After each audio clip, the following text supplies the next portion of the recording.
நாட்டுக்கோழி எடுத்திங்கன்னா ஒரு வாட்டி இந்த மாதிரி ட்ரை பண்ணி பாருங்கள், செம்மையாக இருக்கும். என் பிறந்த வீட்டில் இப்படி தான் பண்ணுவாங்க. வாங்க எப்படி பண்ணுறதுன்னு பார்க்கலாம். மிளகு, சோம்பு, சீரகம் இது 3 சம அளவு எடுத்து நல்லா வாசனை வர மாதிரி வறுத்து எடுத்து வச்சுக்கோங்க. ஒரு குக்கரில் 3 குழிக்கரண்டி எண்ணெய் ஊற்றிட்டு வாஷ் பண்ணி வச்சுருக்க நாட்டுக்கோழியை எண்ணெயிலே நல்லா வதக்கி எடுத்துக்கோங்க.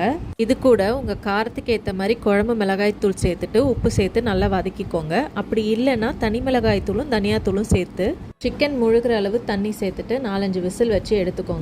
இப்போ ஆற வச்சிருந்த மிளகு, சோம்பு, சீரகத்தை ஒரு மிக்சி ஜாரில் சேர்த்து ஃபஸ்ட்டு ஃபைன் பவுடராக அரைச்சிக்கோங்க. இது கூட ஒரு கைப்பிடி சின்ன வெங்காயம், ஒரு கைப்பிடி பூண்டை சேர்த்து நல்லா கொரப்பாக அரைச்சி எடுத்துக்கோங்க. வேற ஒரு பாத்திரத்தில் தேவையான அளவு எண்ணெய் சேர்த்துட்டு சோம்பு போட்டு நல்லா பொரிஞ்சு வந்ததும் நறுக்கி வச்சிருக்க சின்ன வெங்காயம், தக்காளி, இஞ்சி பூண்டு பேஸ்ட்டு, கருவேப்பிலை சேர்த்துட்டு நல்லா எண்ணெய் பிரிஞ்சு வர வரைக்கும் வதக்கி எடுத்துக்கோங்க.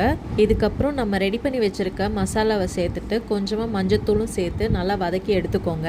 மசாலா நல்லா பச்சை வாசனை போன பிறகு நம்ம வேக வச்சிருக்க சிக்கனை தண்ணியோடு சேர்த்துக்கோங்க. உங்களுக்கு எவ்வளோ தண்ணி வேணுமோ சேர்த்துட்டு இந்த ஸ்டேஜில் உப்பு காரம் செக் பண்ணி உங்களுக்கு தேவைப்பட்டால் சேர்த்துக்கோங்க. மூடி போட்டு ஒரு 15 நிமிஷம் கொதிக்க வச்சு இறக்குனீங்கன்னா நம்ம நாட்டுக்கோழி ரசம் ரெடி ஆயிடுச்சு. இந்த ரசத்தில் வேக வச்ச கறியை தனியாக பெரட்டல் மாதிரி பண்ணுவாங்க. நான் அடுத்த வீடியோவில் அதை உங்ககிட்ட ஷேர் பண்ணுறேன். இது எங்கள் வீட்டோட ட்ரெடிஷ்னலான டிஷ்ஷு. கண்டிப்பாக நீங்களும் ட்ரை பண்ணி பார்த்துட்டு எப்படி இருந்துச்சுன்னு சொல்லுங்கள். அப்படியே பேஜை ஃபாலோ பண்ண மறந்துடாதீங்க. பாய்.